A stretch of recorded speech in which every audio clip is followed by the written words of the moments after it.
Alors bonjour à tous, je reviens vers vous aujourd'hui mais pour un nouveau tuto, pas du scrap, ça change un peu, je trouve que finalement j'en fais trop. Alors on repasse avec un peu de peinture, je décore avec vous une horloge qui est en forme de théière, je vais utiliser donc de la peinture, des pochoirs et des serviettes en papier. C'est parti! Alors ce que j'ai fait pour l'instant, c'est de la sous-coucher en blanc, puis de la peindre en rose. C'est tout, comme ça vous pouvez voir tout le reste. Donc, ma surface est un petit peu rugueuse parce que j'ai utilisé une peinture à la chaux. Ce sont les couleurs à essuyer qui malheureusement n'existent plus chez PBO. J'en ai encore un petit peu, je m'en sers. En tout cas là, cette peinture un petit peu rugueuse, j'aime pas trop, je préférais que ce soit plus lisse. Donc, je vais utiliser un papier de verre à grains très fins. Prenez un papier de verre en surface de bricolage, personnellement je le trouve à Intermarché, le mien, donc je n'ai pas besoin d'aller très loin. Un papier de verre, pour qu'il ne glisse pas, vous devez le plier en 3, voilà, c'est un mauvais exemple, il est en 4, mais si vous le pliez en 3, et vous voyez au passage que c'est du grain 150, hein, donc c'est quand même relativement fin. Et on y va, on ponce tout simplement. Alors on essaye de le faire dans le même sens que le sens que vous avez choisi pour appliquer votre peinture, pour éviter les rayures.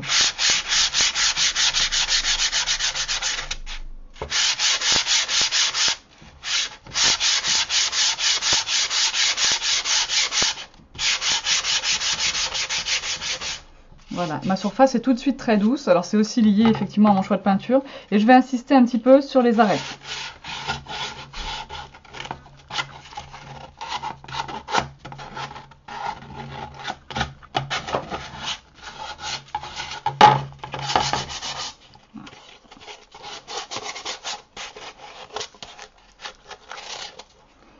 J'ai une crampe qui se réinstalle dans les mains. Ensuite, un petit chiffon pour enlever la poussière de ponçage. Et alors, rien de tel que les mains hein, pour savoir si vous avez fait du bon travail.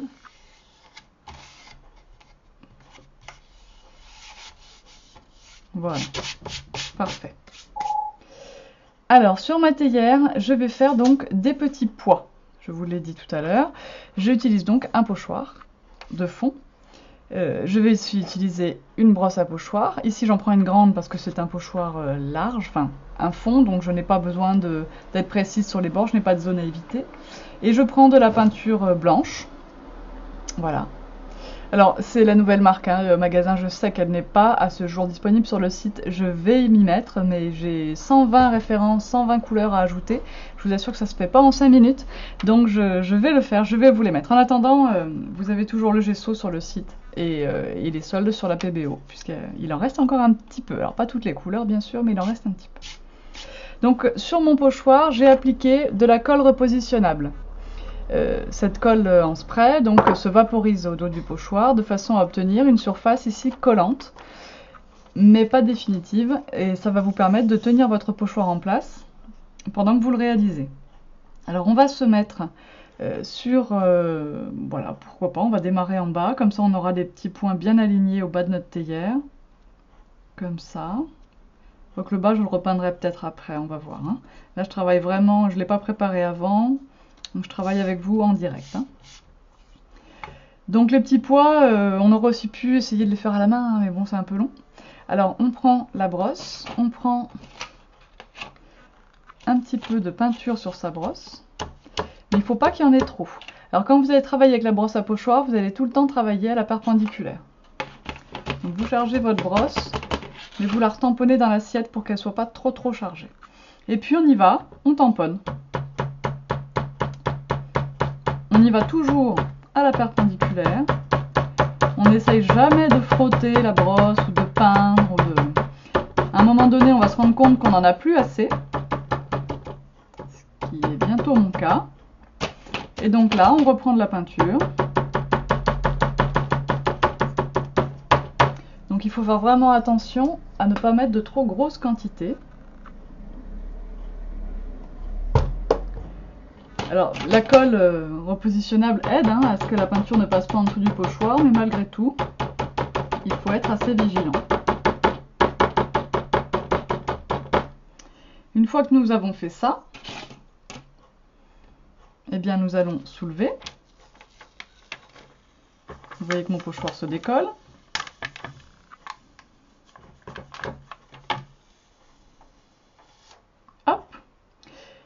c'est joli, hein. Et nous allons replacer notre pochoir, hop, dans le motif précédent.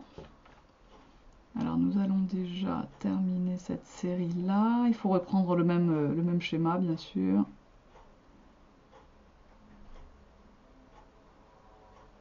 Hop. Donc vous reposez votre pochoir sur les derniers motifs que vous venez de faire. Comme ça, je peux terminer ma ligne.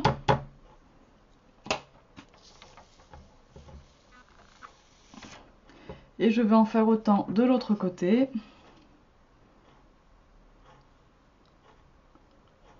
Je m'aligne correctement. Donc je m'aligne sur plusieurs petits pointillés. Comme ça, je sais que je devrais être pas trop mal.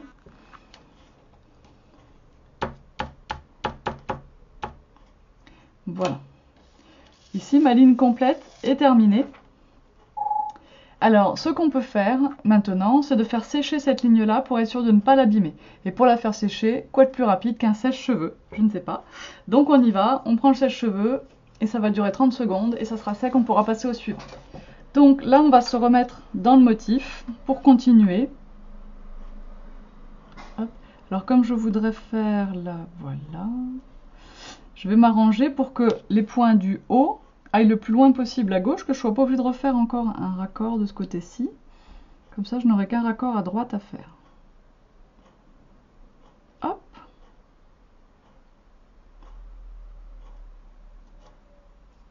Là, ça a l'air bien. Donc, en avant, un peu de peinture.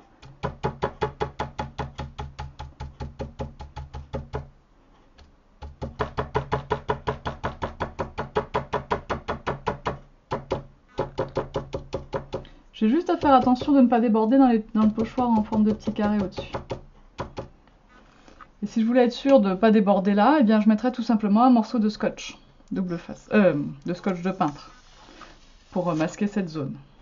Vous voyez que ça progresse bien, donc ici je me raccorde sur mes 3 derniers de ma bande et sur la bande de tout à l'heure qu'on avait déjà fait sécher.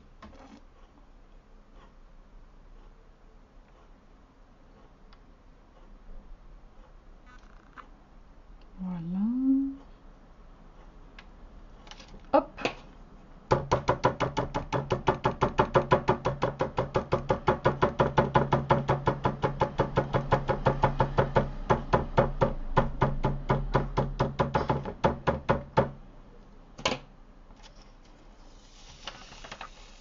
Voilà. Et comme tout à l'heure, eh bien on va faire sécher cette première bande, cette deuxième bande.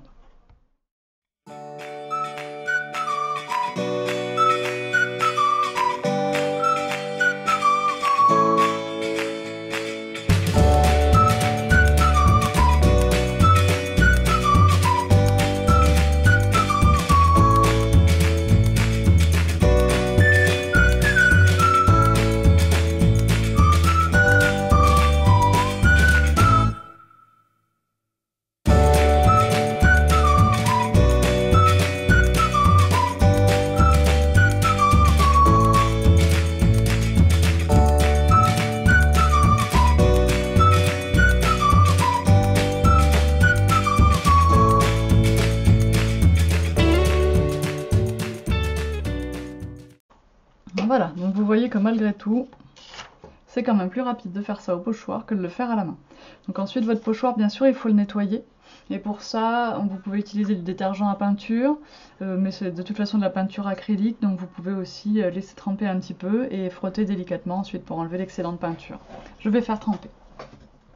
Donc, je vous ai dit qu'on ferait du collage de serviettes. J'ai déjà découpé mes motifs. J'ai choisi une jolie serviette gâteau. Je ne vous dirai plus son numéro, mais il me semble bien qu'elle est toujours en stock. C'est même sûr, d'ailleurs. Donc, vous savez, ou vous savez pas, en tout cas, je vous le dis, sur les serviettes, il y a 3 épaisseurs. Toujours, quelle que soit la serviette, il y a 2 épaisseurs blanches et une seule épaisseur imprimée. Et bien, quand on fait du collage de serviettes, on ne veut garder que l'épaisseur imprimée. C'est très important pour pouvoir faire un collage parfait.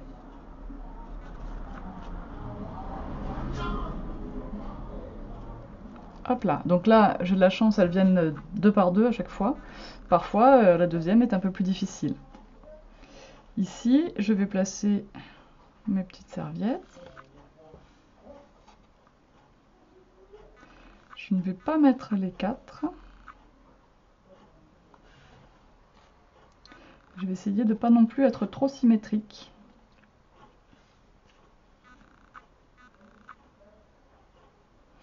Je vais peut-être mettre les 4, mais pas très symétrique, voilà. Comme ça. Un petit peu décalé. Ici, j'aurai peut-être une inscription.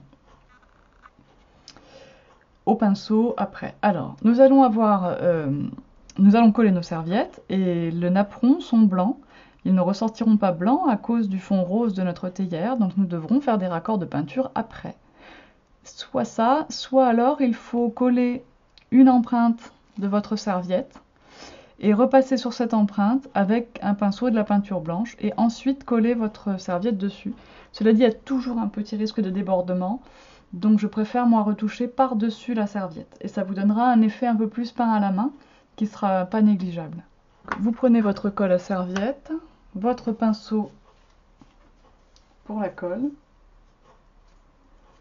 Il était mouillé le mien parce qu'il était dans l'eau depuis cet après-midi, depuis ce matin, donc je les sors correctement. Ici nous avons de petits motifs, donc nous allons coller directement sur le motif. Nous n'avons pas besoin de mettre de colle en dessous. Vous chargez correctement votre pinceau, vous partez bien du centre et vous allez bien vers l'extérieur de votre motif, toujours du centre vers l'extérieur. Alors il ne faut pas avoir peur d'appuyer un petit peu sur le pinceau parce qu'il faut que la colle traverse la serviette.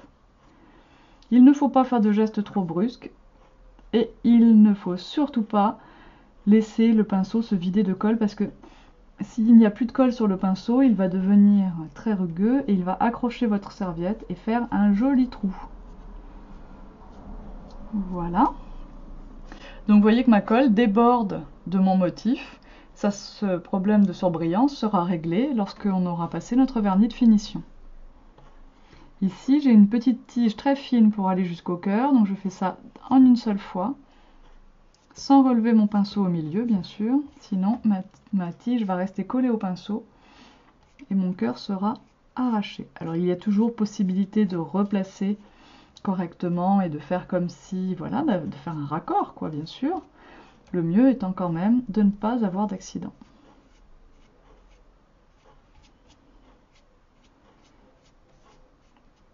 Vous voyez qu'on voit aussi les pois à travers la serviette, bien sûr. Donc on va régler tout ça avec des petits pinceaux et de la peinture juste après.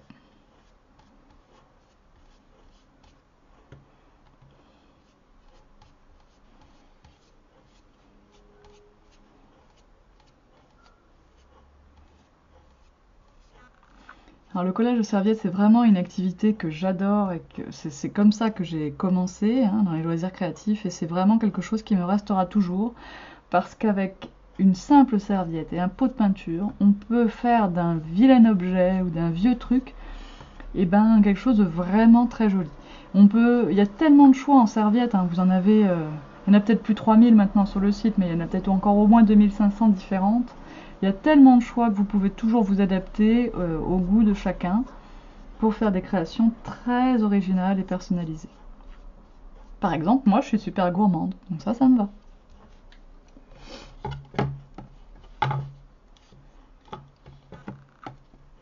Voilà, donc faites bien attention que tout soit bien collé. Vous pouvez vous servir du contre-jour pour voir s'il y a des bulles d'air. A priori pour moi là ici c'est bon. Donc je peux reposer mon pinceau, j'en ai plus besoin. Et avant de pouvoir attaquer la suite, on va le faire sécher. C'est bien sec, c'est mon doigt qui me l'a dit. Alors je vais commencer par les retouches de blanc. Je prends des petits pinceaux. Et puisqu'on parle de blanc, pour l'instant, je prends de la peinture blanche. Alors évidemment, j'en ai pas besoin de beaucoup. On prend un petit peu de blanc. Et alors j'espère que vous n'allez pas trop voir mes cheveux, mais là il faut que je sois au-dessus, sinon je ne peux pas peindre sans voir ce que je fais. Et on va repasser sur les zones qui étaient blanches au départ sur notre serviette. Ici autour de notre assiette il y a un petit filet gris, et je le garde apparent, il va me servir tout à l'heure.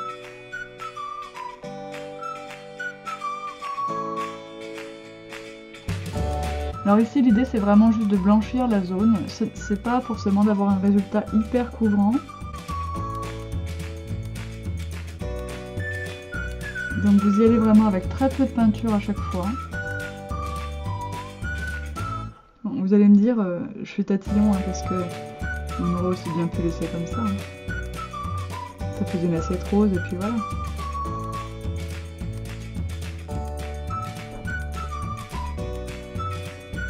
Mais bon, qui peut le plus peut le moins, et moi j'ai décidé de pouvoir le plus, d'essayer en tout cas. Voilà.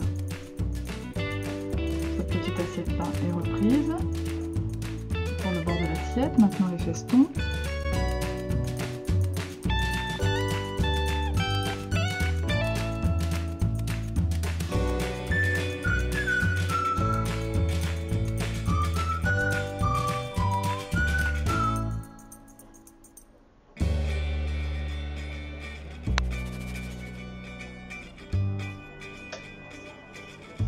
Là j'avais pris un peu trop de peinture sur mon pinceau, donc je l'étale un petit peu dans les festons d'à côté.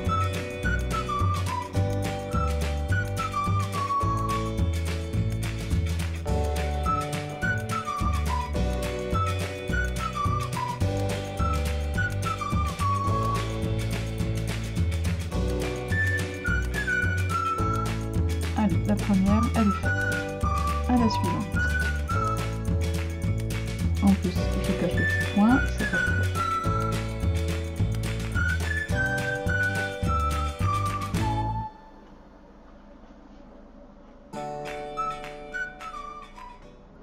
Si vous trouvez ce travail un petit peu trop long, eh bien dites-vous que ça aurait été bien pire s'il avait fallu peindre le gâteau en entier. Faut toujours se rassurer. Allez, j'en ai déjà fait 2. Au 3e.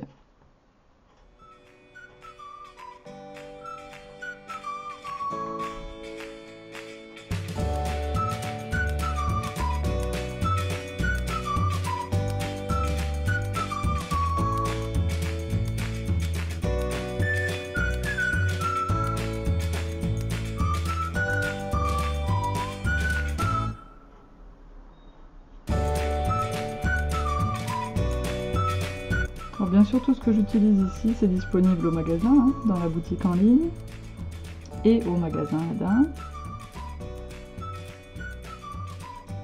Les pinceaux ici, vous en avez soit en lot de marque PVO, soit à l'unité ou par deux, enfin en toute petite quantité en marque Stamperia.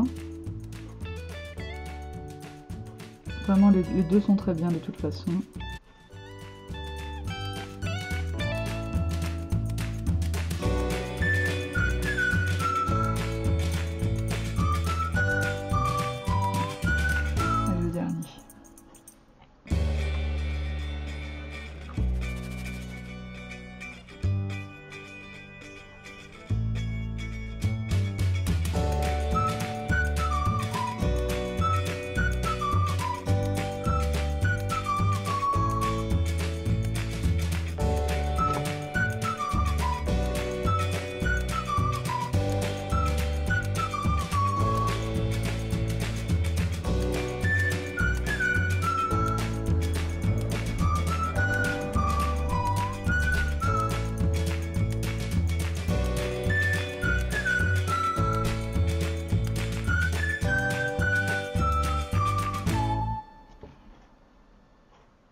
Alors j'ai un peu de blanc à faire aussi dans les crèmes chantilly, je les avais oubliées. Mais ça là, c'est pas rose normalement. Hein.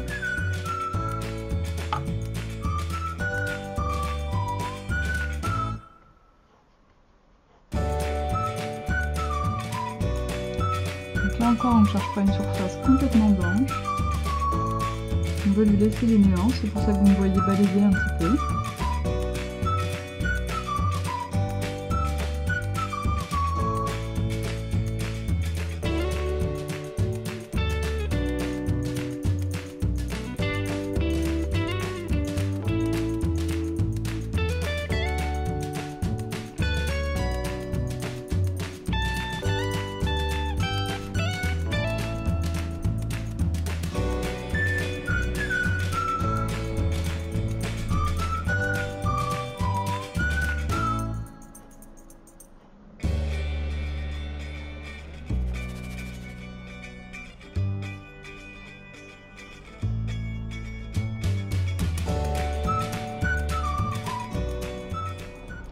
On respecte les zones d'ombre. Hein.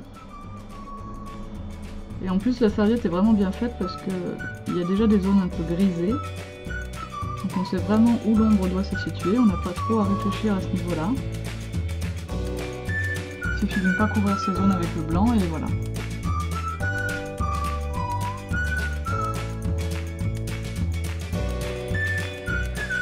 Alors, attention.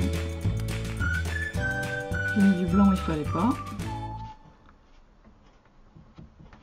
Et dans ce cas-là, au miracle, étant donné qu'on a mis du vernis-colle, la surface n'est plus poreuse, donc normalement on arrive à effacer. Si on intervient tout de suite, on arrive à effacer nos bêtises. Et c'est le cas.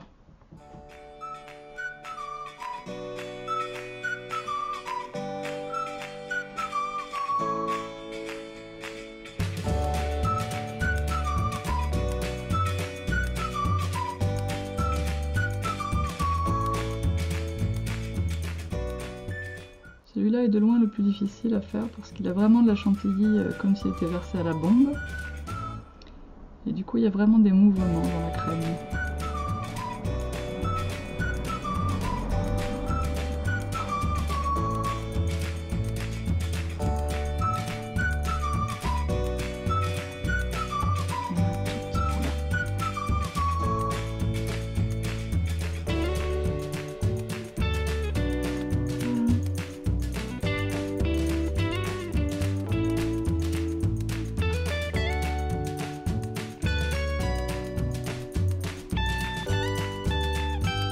Travailler doucement, vous voyez, je peux remettre du blanc, bien sûr, c'est quand même plus difficile. Ensuite, sur les papiers, on va être malin. Là, on voit des pois blancs en transparence, et c'est dommage parce que finalement, si on réfléchit un peu, on voit bien que ce sont les pois du fond qu'on voit.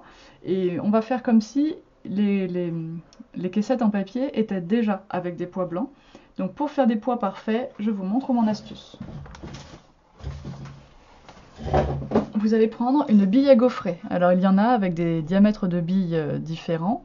Ça c'est le moyen, il y en a peut-être au moins 4 tailles. Hein. Donc ça c'est le numéro 2 on va dire. Il y a beaucoup plus gros disponible en boutique. Ici je vais prendre la petite bille de cet outil, que celle-là est plus grosse. Je trempe ma bille dans la peinture, j'obtiens une bille blanche. Et ça, eh bien, je vais simplement le poser bien droit sur un point existant. Et de cette façon, j'obtiens de jolis points avec un double avantage, c'est qu'ils vont se trouver légèrement en relief et ça va être sympa.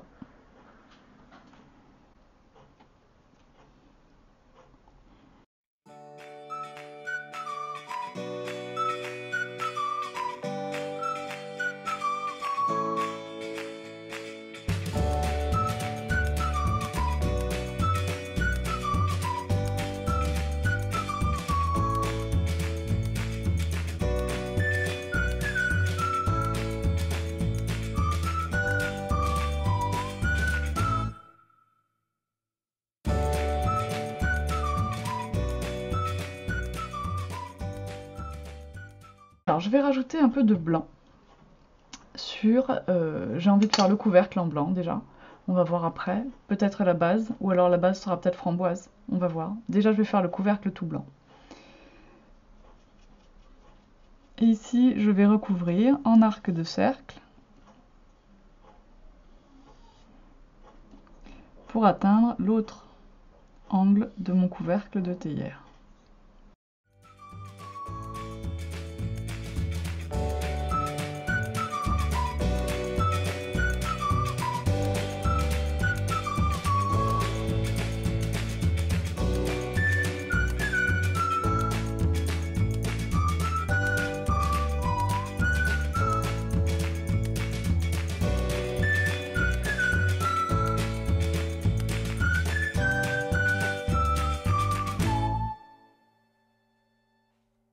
Pour obtenir une couvrance parfaite, je vais devoir faire d'abord sécher cette couche, puis repasser une couche.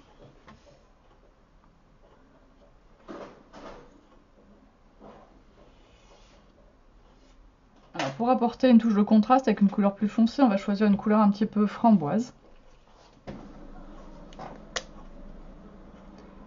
Donc j'ai choisi une couleur Stamperia numéro 18 qui s'appelle Lampone.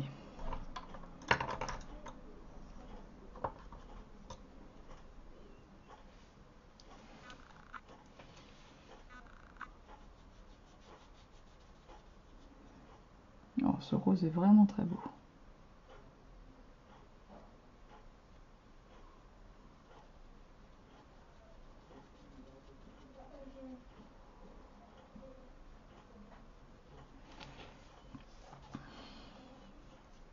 Très très beau. Alors on va pouvoir faire nos ombrages avec. Je vous en ai parlé dans différentes vidéos. Là je vais le faire avec vous.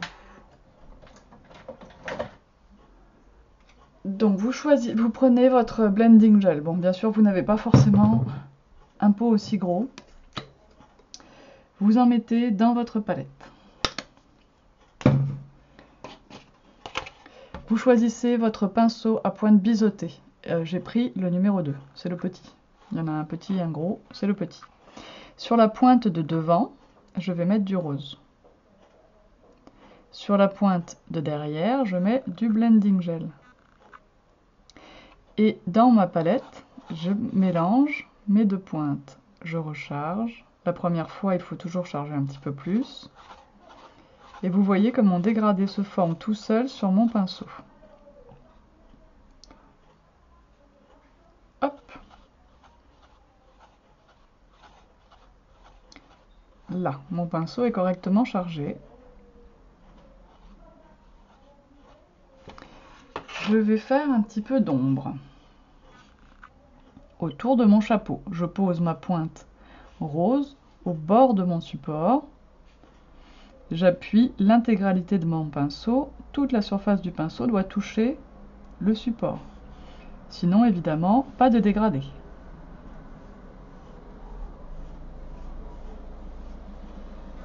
Je viens reprendre, non pas dans mes pots, dans mes tas de produits, mais sur le dégradé que j'ai déjà formé dans l'assiette.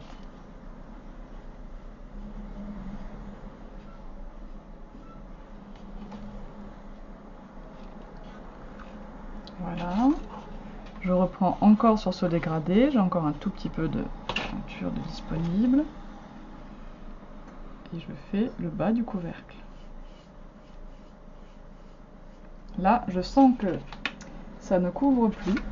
Donc notamment, je n'avais plus assez de gel.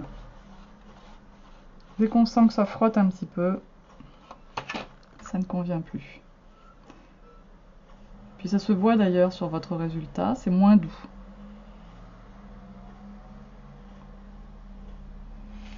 Voilà.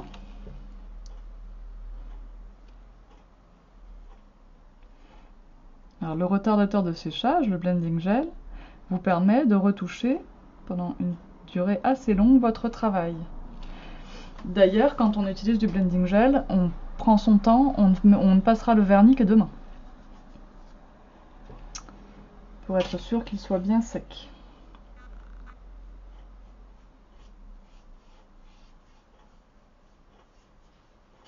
Alors je passe aussi un petit peu en dessous du chapeau.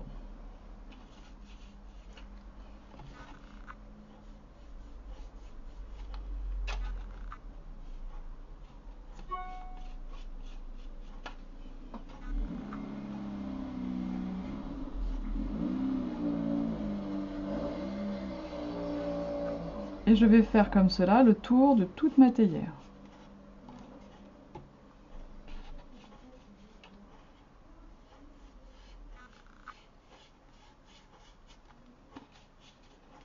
Pour apporter un petit contraste sur tout le pourtour. Alors par contre, léger, hein.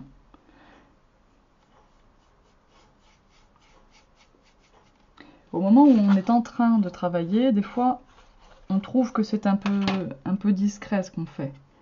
Je vous conseille de laisser, de ne pas remettre tout de suite de la couleur, de bien regarder votre objet, votre support, de laisser sécher notamment, puisqu'en séchant, voilà, on a des différences qui apparaissent.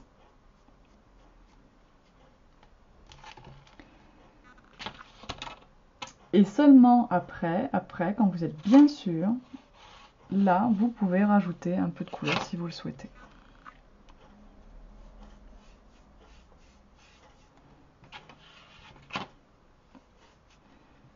Hop.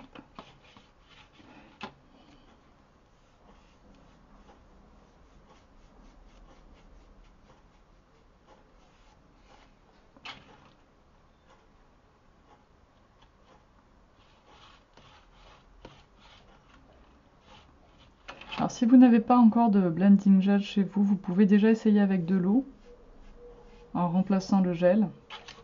Franchement, c'est beaucoup moins bien, mais c'est déjà mieux que de ne rien faire du tout. C'est beaucoup moins bien dans le sens où ça ne vous permet pas une retouche aussi longue, une durée de séchage aussi longue. L'eau sèche beaucoup plus vite que mon retardateur.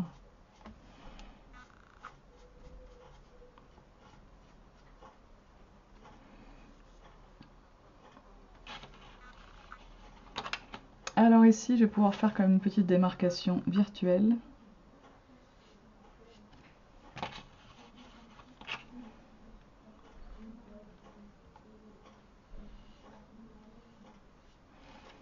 Voilà. Vous voyez comme notre théière prend forme d'un seul coup, juste avec un petit trait d'ombre entre le corps de la théière et son bec verseur.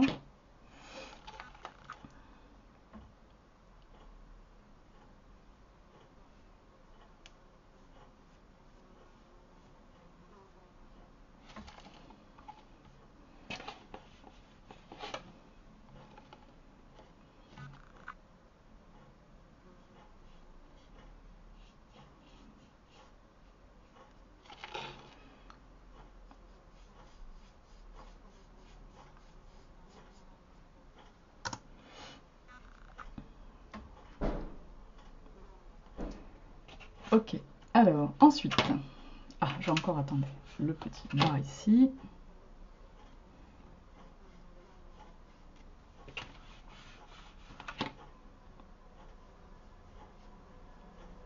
Voilà, ce qui me permet de rosir pratiquement l'intégralité du bas. C'est pas mal. Je vais par contre passer un petit peu plus de ce côté-là.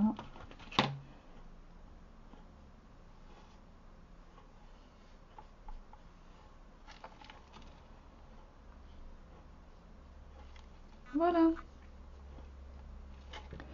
Alors puisqu'on était dans les pois, on va quand même pas les abandonner complètement. Hop.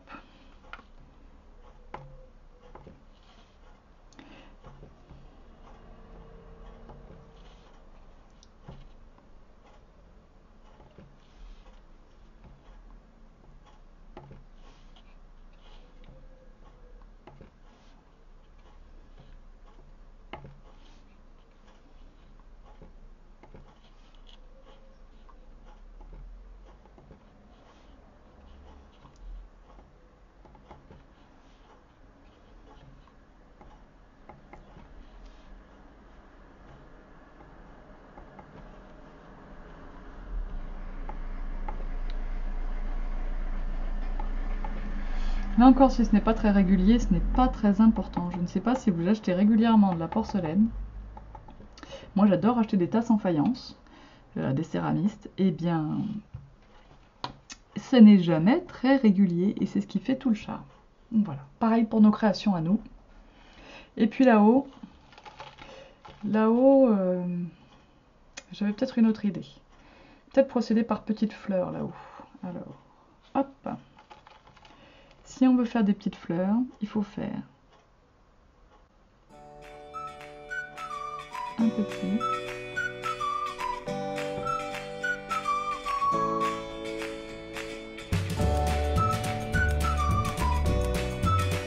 et 5 moyens, un petit,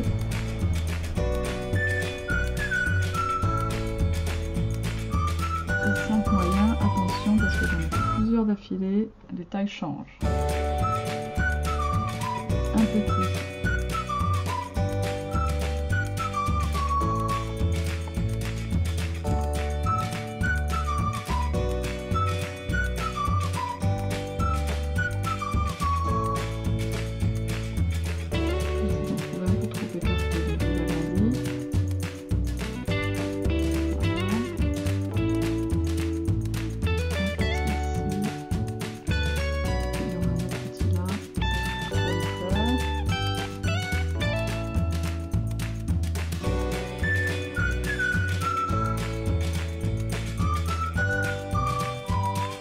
Sur celle-là.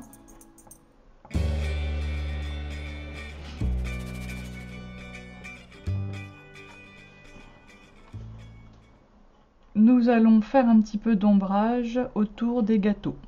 Alors par contre là, on va plutôt faire, pour les décoller un petit peu du support, donc l'ombrage va pas être rose là, hein. On va faire avec du brun, pour vraiment faire comme une ombre. Vous prenez le marron, alors là c'est du PBO, donc on va dans le pot. Attention, j'en ai mis énormément, j'ai eu la main très lourde. Je prends du blending gel, et je répartis comme tout à l'heure. Alors là, voilà, je veux vraiment très peu de marron, donc je tire bien. Là, je peux faire un test, ce que ça va donner. Voilà, c'est marron très clair et ça me convient. Mon ombre, j'ai décidé qu'elle serait toujours du côté gauche de ma théière.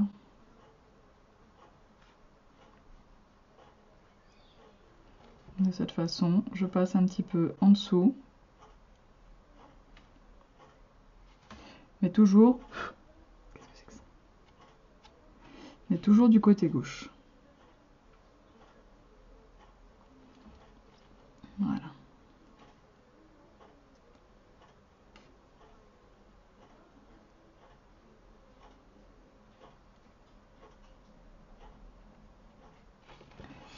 Et là encore, si je ne suis pas très contente de ce que je viens de faire, hop, avec le retardateur, c'est très pratique, ça s'en va tout seul.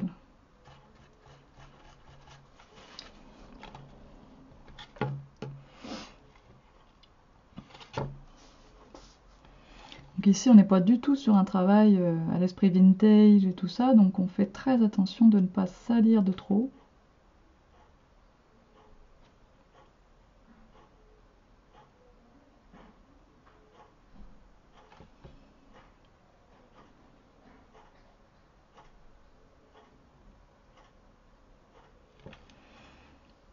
Mais si vous faites ça chez vous, vous allez vous rendre compte très très bien. Alors là, je reprends en bas, hein, dans la partie basse où j'avais fait mon mélange, pour en reprendre vraiment le moins possible. Vous allez vous rendre compte tout de suite de l'effet de... On appelle ça un effet pop-up. Le fait de vous mettre un petit peu d'ombre autour de votre motif, eh bien, le soulève, tout simplement.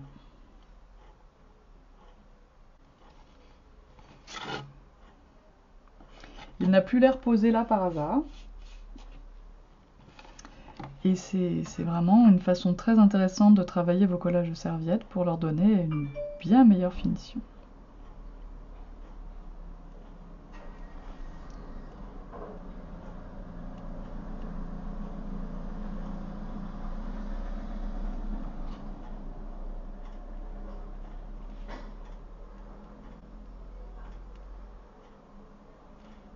Voilà.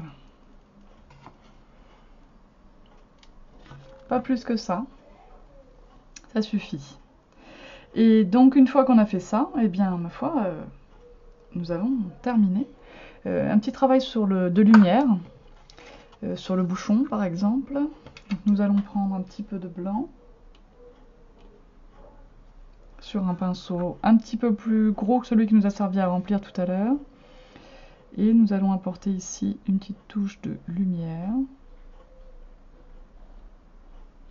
Comme ça. Nous allons faire de même ici.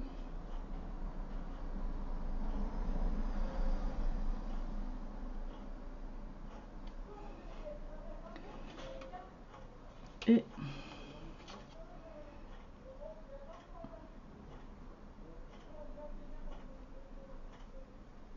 alors vous essayez d'imaginer les parties bombées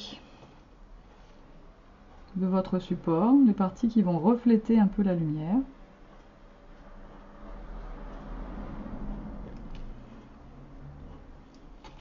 Et vous donnez comme ça encore un petit peu plus de dodu, de rebondi à votre travail. Voilà.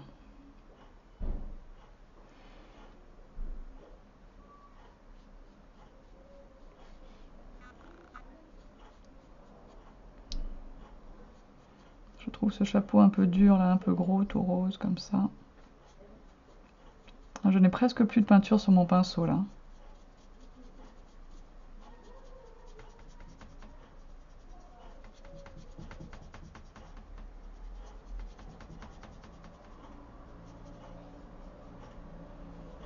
Voilà.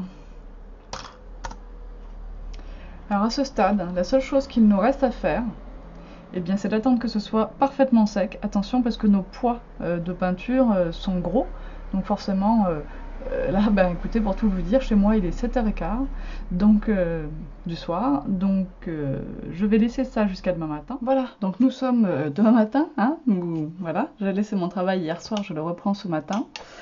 Donc mon blending gel est bien sec, je prends du vernis de finition. Je prends un pinceau à vernis-colle, mais le large, j'aime bien ces pinceaux pour appliquer le vernis. Et donc on y va, alors attention évidemment, on passe le vernis toujours dans le même sens. Pas de barbouillage. Alors, ce vernis aura un rendu satiné. Je ne passerai qu'une seule couche, puisque c'est juste un élément de décoration, ça n'a pas vocation à être utilisé ou lavé, juste dépoussiéré.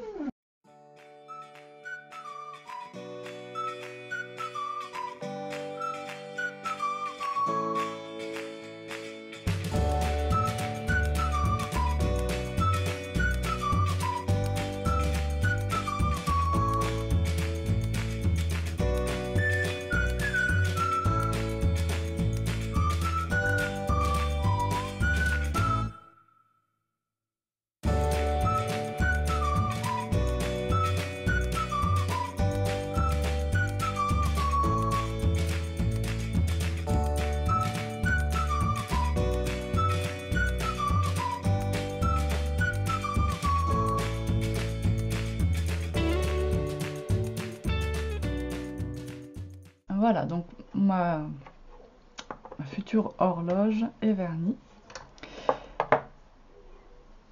Alors j'ai envie d'ajouter un petit peu de brillant, donc je vais prendre mon Crystal Drop. C'est du vernis 3D. Et je vais en ajouter sur le cœur notamment ici. Alors on fait échapper la petite bulle d'air et on y va.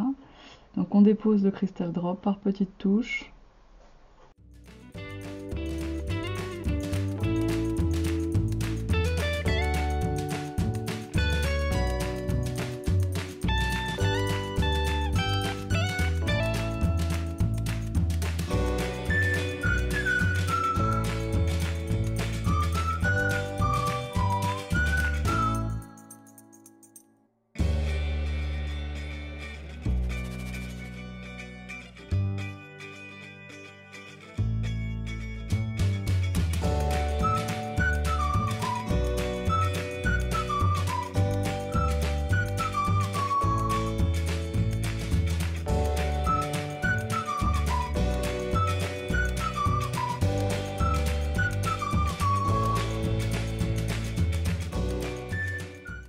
Voilà pour le vernis 3D.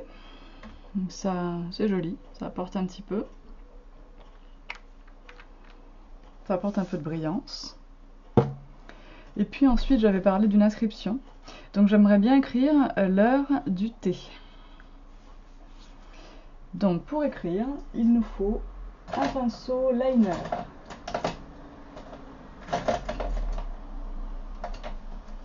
Alors un liner, c'est un pinceau comme cela, qui va être très fin et très long. Alors on ne veut pas d'un pinceau à piqûre comme celui-ci, qui aura les poils aussi fins mais très courts, parce que celui-là ne va pas emporter beaucoup de peinture avec lui, donc on ne pourra pas écrire en une seule fois. Alors que celui-là, oui, il va pouvoir transporter pas mal de peinture. Donc je vais utiliser le rose que j'ai utilisé hier pour faire le bouchon. J'en mets un petit peu dans mon assiette. J'en ai mis trop parce que là franchement j'en aurais pas besoin d'autant. Je mets mon pinceau dedans. Et puis pour être sûr que le bout de ses poils soit bien affiné, je fais un petit cercle comme ça. Voilà.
Alors, je ne vais pas vernir délibérément les inscriptions que je viens de faire, comme ça on a un effet mat sur les lettres, que nous n'avons pas sur le reste de la théière. Pour déballer vos aiguilles, soyez prudent de façon à ne pas les tordre. Donc personnellement, j'utilise un cutter pour couper le plastique de protection.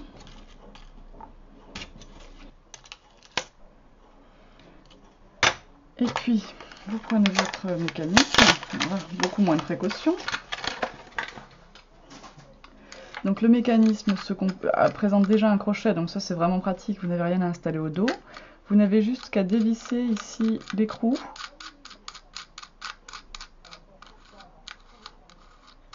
Ces mécanismes sont vraiment très bien parce qu'ils ne peuvent pas bouger grâce à cette petite ventouse en caoutchouc et tout ça, franchement c'est pratique. Donc vous allez placer votre horloge, hop. Ici vous allez remettre l'écrou.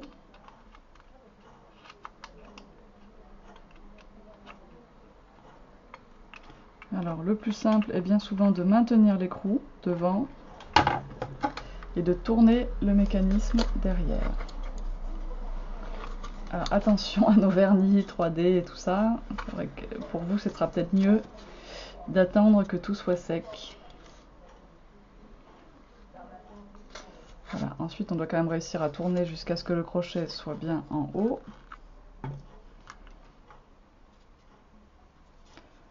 Voilà. Et puis nous installons nos aiguilles, donc celle qui a le plus gros trou en premier, c'est la courte. On l'enfonce sur la partie blanche, donc qui a le corps le plus large. Ensuite c'est celle des minutes, qui va s'installer sur la deuxième partie blanche. Là encore attention de ne pas tordre vos aiguilles.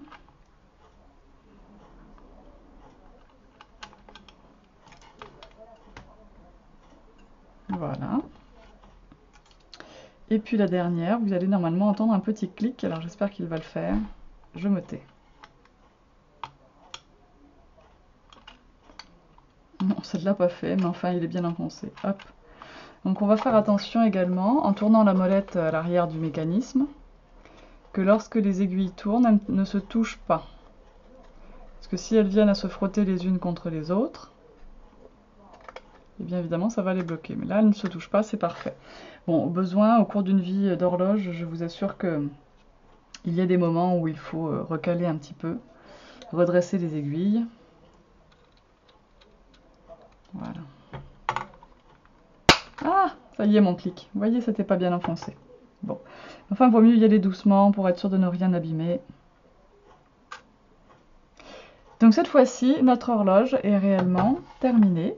J'espère que tout ce travail de collage, de peinture, de pochoir, d'ombrage vous a plu. Si vous avez envie que je fasse beaucoup plus de tutos comme celui-là, pour changer un peu des explications scrap, eh bien n'hésitez pas, envoyez-moi des commentaires, des mails, donc ici sur YouTube, sur Facebook, sur le site donc toutencolle.fr, hein, vous n'avez pas pu le louper. Eh bien, je vous dis à bientôt et amusez-vous bien. Bye bye.